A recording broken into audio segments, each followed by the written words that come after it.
Fala galera, sejam bem-vindos aqui a mais um programa, um Cineclube Paralelas. Hoje a gente vai discutir sobre o filme A Balada do Soldado, um filme russo. Também queria agradecer aqui ao CPC Umes, que foi o que disponibilizou o filme para que a gente pudesse assistir aqui. Inicialmente, quem vai falar um pouco mais sobre o filme é meu amigo Glauber Brandon. Por favor, Glauber. Olá pessoal, boa noite. Quando eu fiz a curadoria para poder apresentar o filme, eu tinha entrado em contato para poder ter uma noção de quais filmes iriam sair em breve. Entrei em contato com a própria distribuidora e esse foi o filme que mais me chamou a atenção, principalmente por causa do diretor. No caso, o filme é A Balada do Soldado, o filme de 1959 do diretor Grigory Chukhray. O Grigory, ele é um diretor que eu já tinha visto dois trabalhos dele antes, por indicação de uma professora minha que no momento está cuidando do filho. Não sei onde ela está, mas deve estar em quarentena. Espero que ela esteja bem. A professora Maylin Milanes. Um beijo para se você estiver vendo esse debate. Ela tinha me indicado dois filmes do Chukhray, que são 41º e Céu Limpo. Quando eu vi o 41º, eu estranhei a fotografia, porque era uma fotografia cheia de contraste, cheia de realce do claro e do escuro, mas que sabia destacar muito bem a guia do olho. Eu estranhei, mas deixei o filme me levar. E quando eu vi agora o Balada do Soldado, eu percebi que o diretor ele sabia guiar o olhar do espectador, sabia contar uma narrativa bem feita. E o Grigory, ele é altamente renomado como um ótimo roteirista. Ele fez poucos filmes, é um grande roteirista formado pela Universidade Estatal de Cinematografia Russa, a VGIK. Não me peça para falar o nome dessa instituição em russo. E como vários outros cineastas da época, ele se tornou docente da instituição e também fez uma coisa que era muito comum no cinema russo da época, que era o mentor. O cinema russo, ele começou de forma revolucionária, junto com a revolução política, que veio a se tornar a União Soviética, e no começo o cinema ele teve uma certa liberdade, trazendo histórias que tinham propaganda, mas também tinha comédia, tinha vários outros gêneros, experimentações visuais, de montagem, essas coisas, que começou a cercear no final dos anos 20, começo dos anos 30, quando o Stalin assumiu o poder e a censura foi pesada. Com a morte do Stalin, o Nikita Khrushchev começou um processo chamado degelo, para poder permitir que o cinema russo pudesse ser difundido, pudesse ser disseminado. Tanto é que A Balada do Soldado é um filme que teve esse privilégio de ser um filme que teve a oportunidade de ser contestador. Os filmes antes dele tinham essa dificuldade. E com isso, temos essa obra-prima e várias outras que vieram muito depois, mas que esse filme ele traz uma visão muito interessante sobre o que a União Soviética tinha, não só sobre a guerra, como também sobre o amor. É um filme que ele tem uma sutileza muito, muito forte. Ou melhor dizendo, é um filme que ele é bastante sutil, mas tem uma mensagem forte. Isso falando de amor, de relações, o prejuízo e a desgraça que a guerra causa, mas que também acaba influenciando nas relações humanas. Se me deixarem, eu acabaria falando muito mais sobre esse filme daqui em diante, por isso eu abro o debate agora para vocês.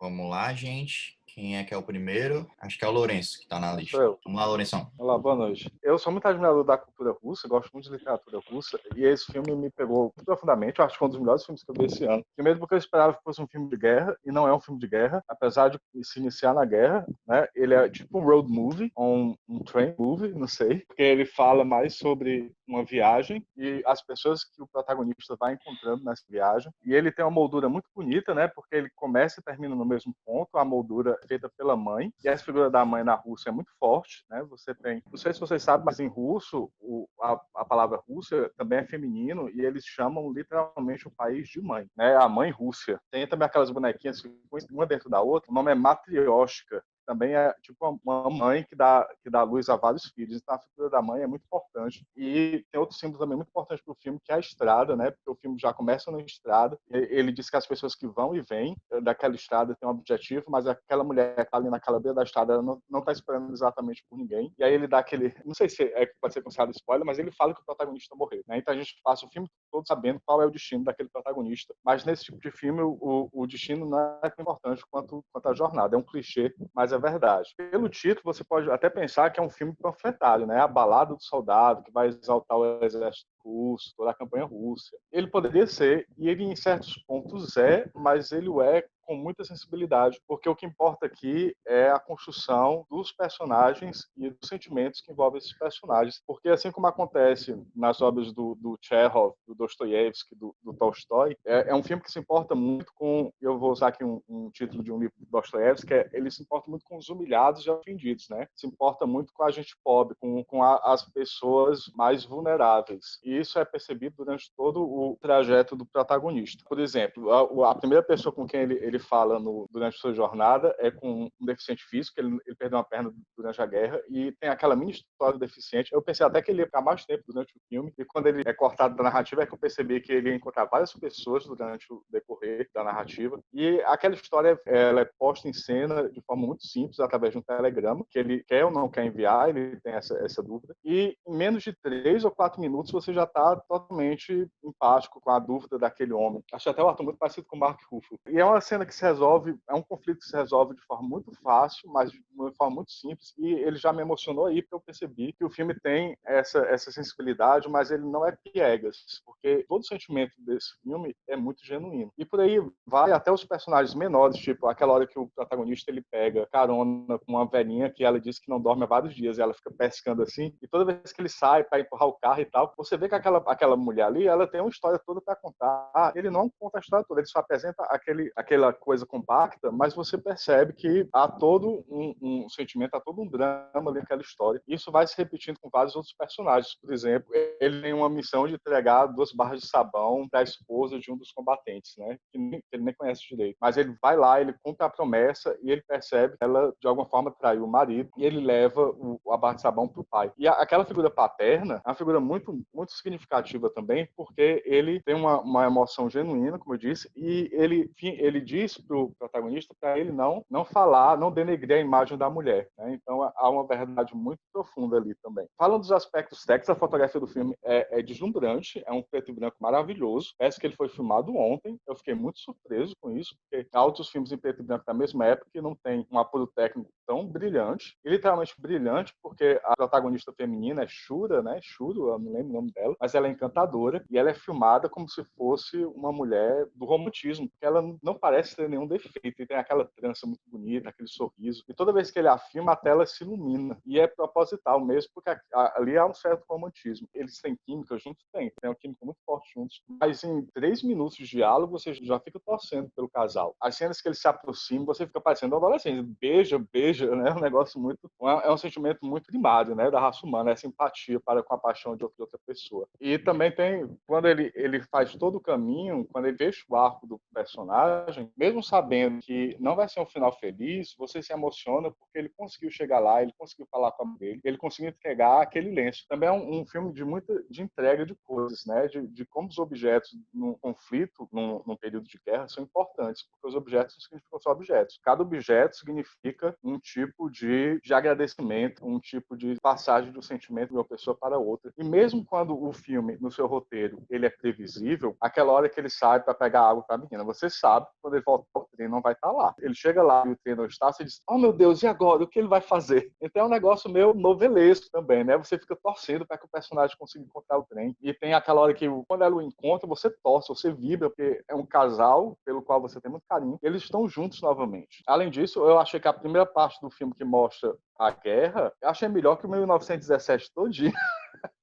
Aquela parte, porque é um apuro técnico muito forte. Tem uma cena que a câmera está de cima e ela segue o tanque, e quando o tanque passa pela câmera, ele muda o eixo da câmera, inverte e fica de cabeça para baixo. Eu fiquei pensando como é que eles fizeram isso, né? Naquela época, com poucos recursos. Então é um filme que, do ponto de vista técnico, ele é deslumbrante, do ponto de vista emocional, ele toca em aspectos que são difíceis de pegar sem você ser chamado de piegas ou então de clichê, e ele consegue fazer isso. Ele fala de um país, ao mesmo tempo que ele fala da vida individual de uma pessoa e do sentimento de uma família. E, como eu disse, até os menores personagens são muito bem caracterizados. Eu acho um filme magnífico, eu já tenho vontade de ver de novo. É mais ou menos isso que eu tinha para falar, eu acho.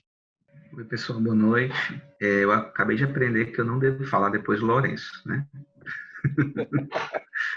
Sobrou muita coisa agora para falar. Mas, assim, os 2 pontos que eu queria só ressaltar era tá meio que contido no que você tinha comentado aí, Lourenço. Primeira coisa, assim, a fotografia foi o que me chamou a atenção, assim, de cara, né? Aquela fotografia preto e branco muito bonita, muito limpa e marcante, assim, realmente. Durante todo o filme, ele usa muito bem esse recurso. Tem muito enquadramento que ajuda a gente a ficar próximo desses personagens, né? E uma coisa que eu também gostei muito foi justamente como ele conduz conduziu assim essa narrativa, essa história, mesmo sabendo o fim que iria, né, acontecer com o personagem, o encontro dele com as pessoas, com os personagens secundários, faz com que a gente vá ganhando empatia por ele, né, e conhecendo melhor esse personagem através desses encontros. Eu também senti assim uma certa tensão mesmo, porque apesar da gente saber do final, a gente parece que fica esperando o que vai acontecer, assim, será que realmente a gente vai ver esse momento? Será que ele vai conseguir chegar no objetivo? Então, o filme é esse lado todo romântico, mas ele tem uma tensão mesmo, assim, né? Eu realmente me senti muitas vezes preocupado, assim, o que queria acontecer no próximo instante.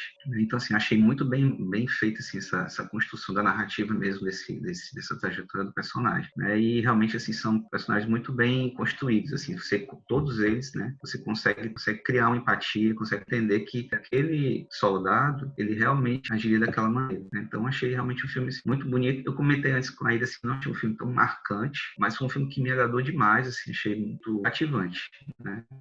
Que legal, assim, eu falei que teve umas coisas que pra mim foi diferente, assim, que eu não senti essa questão de...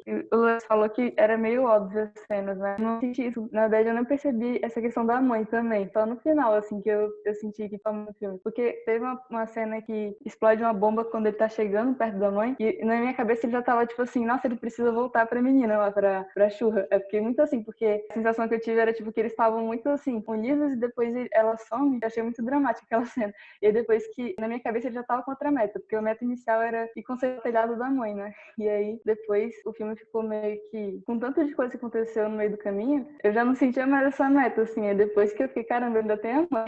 É bem legal, assim, achei o filme muito legal. Essa questão da câmera também, que eu achei, assim, a filmagem em si é em preto e branco, uma qualidade muito boa do filme, eu achei muito boa naquela época. Eu não vi muito cinema russo, né? Não conheço nenhum filme, acho que esse foi o primeiro que eu vi. Essa questão de, assim, do foco sendo soldado, que eu achei muito legal, porque eu nunca tinha visto nenhum filme de guerra focando no soldado e na vida das pessoas que estavam na guerra, os sentimentos deles, sabe? Porque eu não percebia isso, assim, tipo, o que acontecia na guerra, como é que era a sensação das pessoas, sabe? E esse filme passou muito essa questão da sensação que tava tendo, assim, de medo, de querer que acabe logo a guerra, sabe? Até aquela parte que ele foi buscar água, que eu também não percebi essa questão que ele não ia mais voltar pro trem. Eu fiquei tipo, não, o trem passou. Mas ele ficou lá esperando ouvir a rádio, né, pra ver se a guerra ia acabar. Eu fiquei meio assim, tipo, nossa, tipo a gente aqui, na época da quarentena, se perguntando quando é que vai acabar a quarentena, né? Uma questão assim, mas só que, tipo, era bem mais forte ali, né? Porque tá todo mundo morrendo e tava tudo meio desestruturado de alguma forma, né? E tinha essa questão do tempo também, que lembrou, assim, a Revolução Industrial, né? Essa questão de, tipo, nossa, a gente tem que correr, a gente tem que ir logo, sabe? O filme todo tinha isso. Acho que era isso que marcou mais pra mim, assim. Eu achei o filme muito legal e também não foi, tipo, nossa, muito marcante, mas foi bem interessante, porque os filmes que vi de guerra eram sempre focados no ditador e alguém muito poderoso, e não no soldado. Pessoal, boa noite. Mais uma sessão nossa online. O Lourenço destrinchou o filme todinho, né? E sobra pouco pra gente falar, assim. Mas, assim, eu tava pensando que quando eu pesquisei sobre cinema russo para apresentar no nosso projeto Cinema no Mundo, né? E foi o Arca Russa, uma coisa que eu pude perceber foi que a produção soviética, ela é muito calcada no momento histórico que o país estava vivendo na época, né? Por isso a gente tem o encoraçado Potemkin ali no começo da Revolução Russa, que é meio para sedimentar o pensamento da revolução na população. E no caso da Balada do Soldado, como o Glauber falou no começo, foi na época do governo do Khrushchev, né? E foi pós-Stalin que em 52 teve ali a revelação dos crimes de guerra dele, e a União Soviética estava bem ali na época da corrida espacial, né? 2 anos depois o Yuri Gagarin seria o primeiro ser humano a orbitar em volta da Terra. E eu acho que o filme que embora ele tenha esse caráter humanista, assim, antibelicista até, eu acho que ele vai um pouco nisso, porque ele meio que valoriza, assim, a figura do indivíduo, assim, na União Soviética, né? Até o final mesmo, assim, já partindo pro final, né, que ele fala, né, o Alyosha poderia ser um engenheiro, poderia ser uma pessoa que embelezaria as cidades da Rússia, né? E meio que ele lamenta essa perda, assim, e eu acho que é bem nesse sentido, assim, da valorização do indivíduo mesmo, na estrutura do Estado Soviético, e ele faz meio que uma celebração do indivíduo ao mesmo tempo que lamenta essa perda, né? E quanto ao filme, assim, acho que ele é um filme que alia muito bem, assim, a questão da forma e do conteúdo, né? Ele tem um roteiro muito bom, assim, eu acho os diálogos de muita qualidade, assim, eles movem a história mesmo, assim, não tem nada muito óbvio nos diálogos, eu acho que é o fruto do roteiro ser muito bom. E a questão técnica mesmo, a fotografia é espetacular. Não vi no YouTube, eu vi numa cópia que eu tinha baixado por aqueles meios, né, que a gente sabe. Pra mim, em apresentação, tem vários, eu tinha baixado ele para ver também, não consegui na época, e eu vi nessa cópia também. Achava também de muita boa qualidade, sim. Acho que um quadro assim, que me impressiona muito é quando eles se reencontram, né? Aí ele chegar na estação e pega um contra-plongé assim da ponte, que é a luz do sol, é lindíssimo aquele plano ali. E eu acho que é isso, o filme assim, ele tá inserido nesse contexto da produção soviética mesmo, e ele alia muito bem a forma de conteúdo. Eu gostei muito do filme, é curtinho, assim, vai direto ao ponto. Eu fiquei torcendo muito para que ele não morresse. Quando ele fala assim, no começo do filme, né, fala Alyosha, vou contar a história de Alyosha, um jovem que morreu e tal, e ele se apresenta como Alexei. Pronto, ele não vai morrer. Assim, com os 3 minutos de filme já estava cativado pelo personagem. Mas depois ele se apresenta como Alyosha, aí não teve jeito, né? Final do jeito que a Selma gosta, né, Selma? Eu gostei muito do filme. Foi uma ótima escolha, Glauber. Parabéns pela apresentação e seguimos. Glauber, tu não quer comentar não que o pessoal falou do filme? Eu gostei muito do comentário de vocês. Uma coisa interessante que principalmente o Lourenço e a Júlia falaram é que é um filme de guerra que não fala da guerra. Se a gente for analisar em paralelo os outros filmes de guerra que tratam do assunto da guerra, a grande maioria fala dos confrontos, do combate, do alto escalão fazendo estratégias, dos soldados sofrendo nas trincheiras, mas muito pouco fala-se do que acontece por trás das linhas. Inclusive, eu vi num documentário que fala-se muito pouco do que acontece por trás das linhas, porque a situação lá é pior, porque a desolação, há monumentos destruídos, pessoas mortas por causa de bombardeios imprevisíveis, que nem aquela cena do trem. Os inimigos, eles atacavam assim, os civis na covardia. Não sei dizer exatamente se era uma tática específica ou se todos faziam, mas eu percebia que essa tática era, claro, uma maneira de intimidar o inimigo. Quando essa história ela é um road movie, ela se trata de uma jornada de um soldado que quer apenas reencontrar sua mãe e consertar o telhado, mas que depois percebe que é basicamente dar um último abraço na mãe, é que se percebe a gravidade daquilo que a guerra provoca, não só a ele, como também aos outros. A questão de você não saber se vai ser bem recebido quando chegar em casa, a questão de que os outros que estão longe da frente de batalha estão sofrendo por você, a questão da escassez de comida, do trabalho que é necessário fazer, porque não há gente capacitada, disponível, porque está todo mundo na linha de frente. Então é um horror da guerra que não era muito explorado, e o filme ele traz isso de uma maneira bastante sublime. É um filme que ele aparenta uma leveza onde não há, entrega uma leveza onde não há, e eu acho isso genial. É um trabalho narrativo muito bem feito, e considerando que o Grigory Tchukra é altamente referenciado por isso, eu acredito que isso tenha sido mais mérito dele do que talvez do Valentin Ejov, não sei como é que pronuncia, que era o co-roteirista nesse projeto. Bom, pessoal, boa noite a todo mundo. Realmente, vocês são demais. Vocês já esmiuçaram praticamente o filme todo. Algumas das coisas que eu ia dizer já foram ditas, né? Eu queria destacar só que também achei um filme belíssimo, uma fotografia muito linda, um roteiro muito bom, a direção muito segura, e os personagens, né, que ele vai encontrando durante o caminho, realmente todos eles têm muita personalidade, muita alma. A gente fica até curioso de saber os detalhes da história que não são mostrados, né, e eu acho que o diretor tem um olhar muito humano, realmente. O casal é adorável, né, ela é realmente, como o Lourenço disse, encantadora, mas ele também é de uma pureza e de uma ingenuidade que a gente percebe logo no começo do filme, quando ele é perguntado pelo general como é que você fez isso, ele disse, rapaz, eu estava com medo. E o general, se todo mundo tivesse medo como você. E logo em seguida, eu vou lhe recomendar para uma medalha. Ele, não quero não, medalha, eu prefiro ir ver minha mãe. E a ingenuidade dele chega ao ponto de dizer, basta um dia, eu vou e volto num dia. E o general diz, não, um dia não dá. Vai ser 2 dias para ir, 2 dias para ficar lá e mais 2 para voltar. E ao longo do filme, a gente vai acompanhando com ele as dificuldades, né? E torcendo para que ele consiga. A gente chega no final lá, sabe que ele vai só dar um alô para a mãe e talvez nem consiga isso, sabendo do destino dele desde o início, já que ele não volta para ficar com a mãe em definitivo, e o filme ele não frustra a gente nesse aspecto, né? Na verdade, não é propriamente um filme de guerra se você desconsiderar aquela cena inicial. É o único momento em que, apesar de magistralmente filmada, eu consigo encontrar um dos pequenos deslizes. Para mim não foi muito verossímil aquela cena em que o tanque começa a persegui-lo, como também na morte do companheiro dele, né? Uma morte assim que não me convenceu. Ninguém falou ainda bem, acho que talvez no único momento assim de um humor mais refinado do filme, que é quando aquele guarda corrupto é confrontado pelo seu superior, e ele tinha pintado o cara com um jeito terrível, e ele foi extremamente gentil com o nosso protagonista e ao mesmo tempo muito duro com esse personagem secundário, e aí ele se vira e diz: eu não falei que ele era uma fera? Aquilo ali acho que foi o momento assim de talvez do alívio cômico, né, que houve. Mas enfim, é um filme realmente extraordinário. Eu fiquei muito satisfeito, fiquei com vontade de ver novamente, e eu acho que a gente ganha muito conhecendo essa parte da história do cinema e do cinema russo. Eu acho que foi uma excelente escolha e valeu realmente muito a pena. Muito obrigado.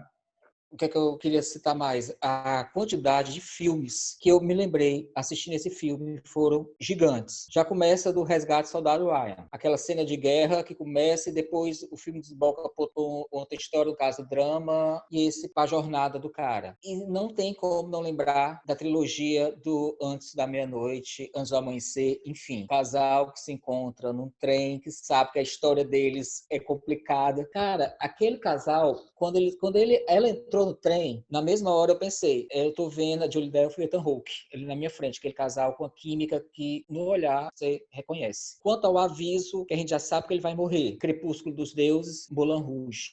A gente sabe que isso vai acontecer, mas tudo vai desbocando. E só, novamente, para o casal. Quando terminou, eu me lembrei uma coisa bem clichê, mas vamos falar de clichê também, já que todo mundo falou tecnicamente tão bem. Reza a lenda que o James Cameron, quando escolheu o casal de Titanic, escolheu porque nunca tinha visto um casal que representasse tão bem a inocência. É porque ele não viu esse casal. Porque casal que representar a inocência de como casal, eu nunca vi como esses dois juntos. Para mim, eles são perfeitos. Jack e Rose teriam um outro elenco mais adequado se ele queria encontrar a inocência. Era esse pessoal. Valeu, gente.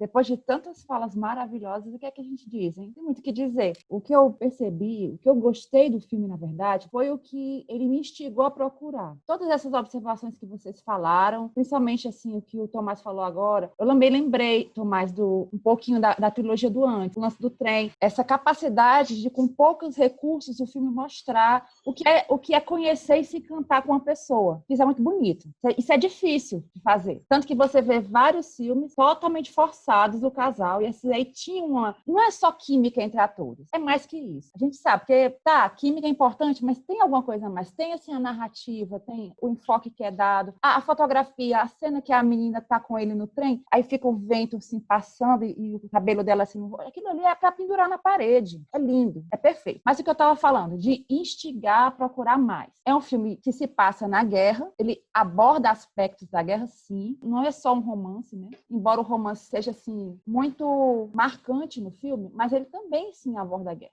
E falando nisso, eu vou começar a procurar outras coisas. Aí assisti em seguida, até comentei no nosso grupo, assisti o Vai e Veja, que é maravilhoso também. Totalmente diferente. Não são nem dois planetas diferentes, são duas galáxias diferentes. Pesquisando mais também, o que eu achei curioso foi ver que dois filmes tão diferentes, o enfoque é dado justamente no povo, as pessoas simples. Ao contrário de certos filmes que a gente assiste, que retratam ou o heroísmo, aquele heroísmo assim, infanista, ou outros filmes que mostra da perspectiva por exemplo, filmes que mostram a perspectiva das pessoas que foram injustiçadas, das pessoas que estão nos campos de concentração. Escapa, às vezes, essa visão que o cinema soviético tinha. Então, assim, achei muito válido ter essa visão diferente. Por mais que, assim, a gente pense assim, é um filme, é um romance, não. Ele tem um romance, talvez como uma espinha dorsal, mas, como o Lourenço falou, tem uma série de coisas que vão acontecendo ali, que vão mostrando que o filme agrega muito mais. O romance é só, talvez, assim, a alma, mas vai tendo muito mais.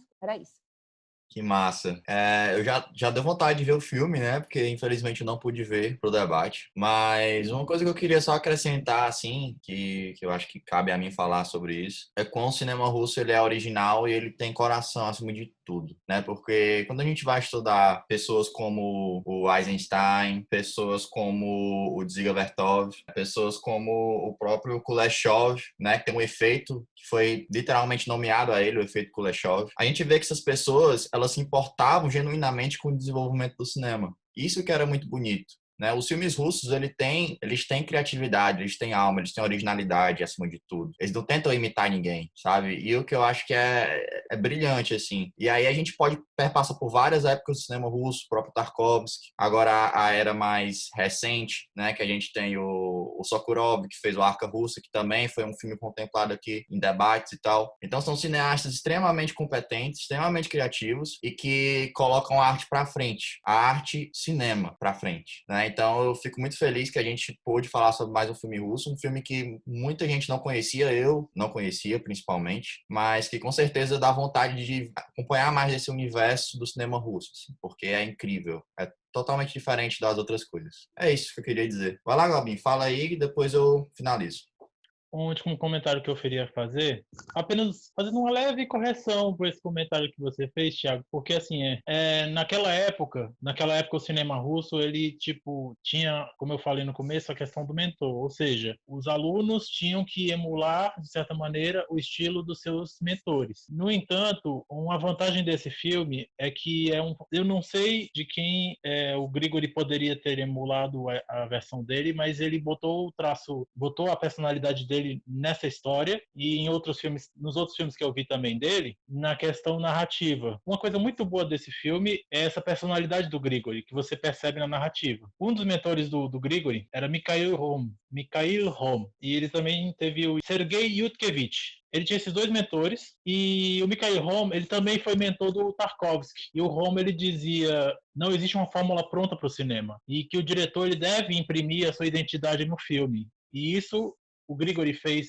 na questão narrativa e o Tarkovsky mais tarde fez na questão visual, que era a especialidade dele, a questão do cinema poético que viria mais tarde. E isso é muito evidente nesse filme, em especial por causa de uma coisa que, se não me engano, foi o Alfred Hitchcock que falou, que quanto mais pessoal um filme melhor ele será. Então a personalidade do diretor durante a construção narrativa, a fotografia também muito bem feita, a maneira como ele guia o olhar do espectador, aquela cena em Contra-Luz, a Alyosha se encontrando com a Shura na estação de trem é de uma sutileza impressionante, é de uma habilidade impressionante, uma destreza impressionante. Porque você primeiro vê o Alyosha lá pequeno, aí aparece um trem. Aliás, você primeiro percebe que tem uma passarela, aí você vê o Alyosha lá pequeno. E aí você vê o trem te leva para um canto, do trem ele solta fumaça, você vê a Shura aparecendo. Tipo, o olhar é guiado completamente pela composição do plano.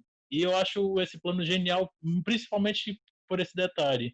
Muito bom, muito bom, muito bom. Tu falou o negócio da composição do plano, é algo que o próprio Eisenstein falava muito, né, no cinema dele também. Ele era um cara extremamente viciado em composição. Então os planos deles eram extremamente bem compostos, assim. Você podia analisar muito todas as composições que ele fazia, era uma coisa genial. Assim. Para concluir, vou só deixar aqui outro pensamento também do Scorsese, que conecta com o que o Glauber falou. O Scorsese fala que se você tem uma história em que você acredita, vá lá, faça, persiga essa história, que no final das contas ela vai ressoar nas pessoas que estão assistindo. Espero que vocês tenham gostado aqui do debate. Agradeço novamente aqui a CPC UMES por ter disponibilizado o filme pra gente. Em breve a gente vai voltar aí com um debate de Inferninhos, Deus quiser, com os realizadores. Então vai ser uma coisa muito bacana pra gente. Vai ser aí novos territórios que vamos desbravar aí no futuro. E é isso. Muito obrigado.